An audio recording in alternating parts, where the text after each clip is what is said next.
Assalamualaikum warahmatullahi wabarakatuh.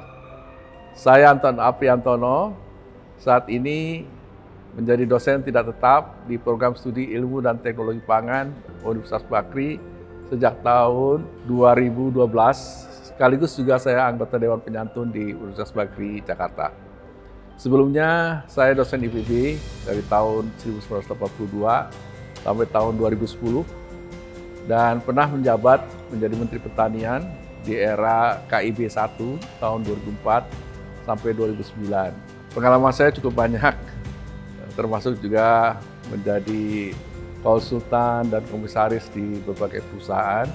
Tapi saat ini lebih banyak berkonsentrasi di pendidikan dan juga di kegiatan-kegiatan sosial. Saya kira itu perkenalan saya. Jadi pangan fungsional itu sebetulnya adalah pangan yang memiliki fungsi bukan hanya bermanfaat bagi kebutuhan-kebutuhan dasar, ya, tetapi ini lebih, gitu ya, manfaatnya itu lebih kepada apakah dia menjaga kesehatan atau bahkan ya membantu di dalam pengobatan penyakit, terutama adalah di dalam pencegahan penyakit, ya, itulah pangan fungsional.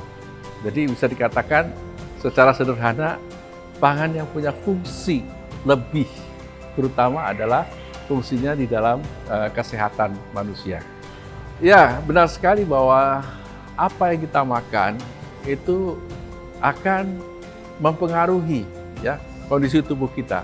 Oleh karena itu, kita harus memilih, ya, makanan-makanan itu baik dari sisi jenisnya maupun juga jumlahnya. Ya. Karena semua itu apa yang kita makan itu semuanya akan mempengaruhi, ya, baik fisik maupun juga mental kita nantinya justru akan berpengaruh juga pada akhirnya. Ya. Jadi bukan hanya sekedar fisiknya, gitu.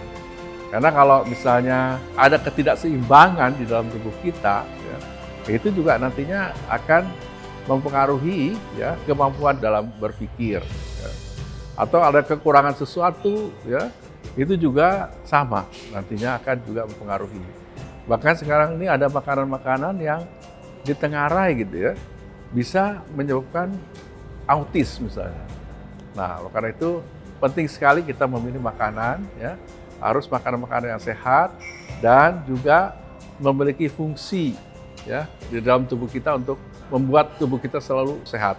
Konsep Karpus itu konsep yang baik karena berawal dari sebuah filosofi bahwa sarang penyakit atau sumber penyakit itu berasal dari perut. Oleh karena itu, kalau kita ingin sehat, ya, terbebas dari penyakit, maka sehatkanlah perut kita. Itulah konsep Karpus itu berawal dari situ. Dengan sehatnya, ya, perut kita dari mulai lambung, usus besar, usus kecil, pencernaan kita bagus, ya, maka penyerapan zat-zat gizi dan juga pangan fungsional itu akan bagus. Dan ini akan mempengaruhi kesehatan sel. Nah, ini juga yang kedua.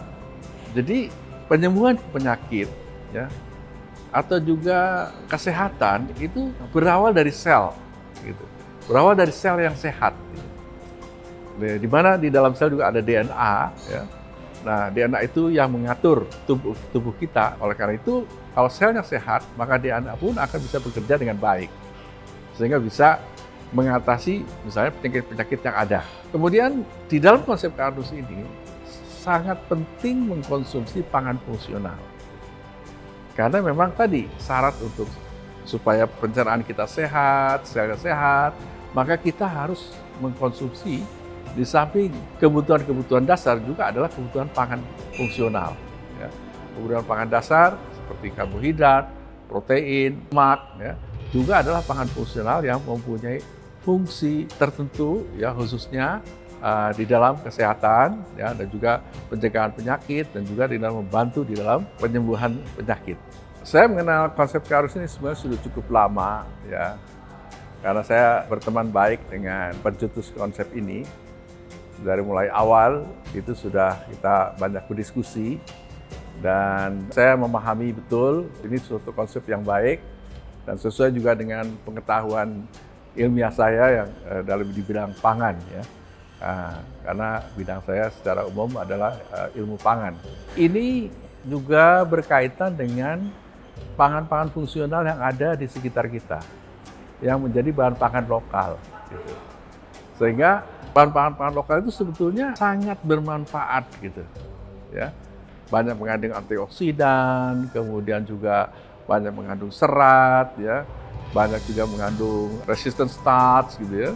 Inilah kemudian yang nantinya kaitannya adalah dengan kemampuan kita di dalam memproduksi pangan fungsional ini. Nah, ini semuanya akan berdampak, ya, akan berdampak kepada tumbuhnya ataupun berkembangnya pangan-pangan lokal, dan ini juga akhirnya nantinya juga akan lebih mensejahterakan para petani kita. Ya. Jadi kita tidak perlu impor, ya, untuk memenuhi kebutuhan pangan fungsional, tetapi bisa dipenuhi dari dalam negeri. Kita sangat mengharapkan, ya, berkembangnya konsep Karnus dan kaitannya dengan pangan fungsional ini, karena ini akan berdampak pada kesehatan masyarakat. Sehingga kita sangat berharap, ya, masyarakat lebih memahami konsep ini, ya, kemudian lebih memahami pentingnya pangan fungsional, ya, sehingga kesehatan masyarakat juga akan meningkat. Saya sangat mengharapkan, ya, masyarakat memahami pentingnya, ya, kesehatan yang berawal dari kesehatan pencernaan, gitu. Kemudian kesehatan yang berawal dari sel-sel yang sehat. Inilah yang sebetulnya mendasari konsep Karnus, ya, sehingga kita bisa memilih, ya, pangan kita, pangan-pangan yang sehat saja yang kita konsumsi, ya, bukan junk food misalnya. Ya. Nah, dengan demikian, ya, kita harapkan kesehatan masyarakat lebih baik, ya, terhindar dari penyakit, dan bagi mereka yang sudah mengalami sakit, ya, seperti diabetes, gitu, itu bisa diatasi, ya, dengan mengkonsumsi pangan fungsional, ya, pangan fungsional tertentu sesuai dengan penyakitnya yang dikembangkan berdasarkan konsep Karnus ini. Kalau kita melihat kondisi petani kita saat ini, ya, kita harus melihatnya secara keseluruhan, artinya bukan hanya satu kelompok, ya. Ada petani-petani yang sudah baik, itu biasanya adalah petani-petani besar yang punya lahan luas, ya. Tapi 70% itu kebanyakan petani gurem. Inilah kemudian yang harus kita bantu, ya, mereka, ya, agar bisa meningkatkan kesejahteraannya. Salah satunya adalah mereka harus memproduksi hasil pertanian yang mempunyai nilai tinggi. Di antaranya adalah pangan fungsional. Jadi kalau pangan fungsional ini banyak diminati oleh masyarakat, banyak dibutuhkan oleh masyarakat, maka ini akan berdampak pada meningkatnya permintaan dan akhirnya berdampak pada produksi oleh petani itu sendiri. Gitu. Jadi ini sangat berkaitan antara berkembangnya konsep Karnus, berkembangnya kebutuhan pangan nasional, pangan fungsional, kemudian juga akhirnya permintaan yang meningkat yang menyebabkan petani harus memproduksi, ya, pangan-pangan fungsional tersebut, sehingga, ya, kita harapkan kesejahteraan petani juga akan meningkat. Itu yang kita harapkan. Bapak, Ibu, dan saudara-saudara sekalian, ya, saya mengimbau agar mempelajari lebih lanjut mengenai konsep Karnus ini, ya, di www.konsepkarnus.com.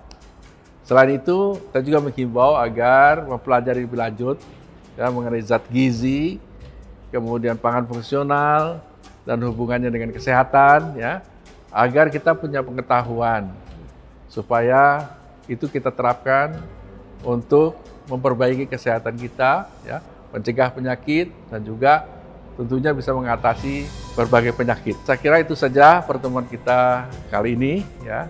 Insya Allah kita akan berjumpa di lain kesempatan. Wassalamualaikum warahmatullahi wabarakatuh.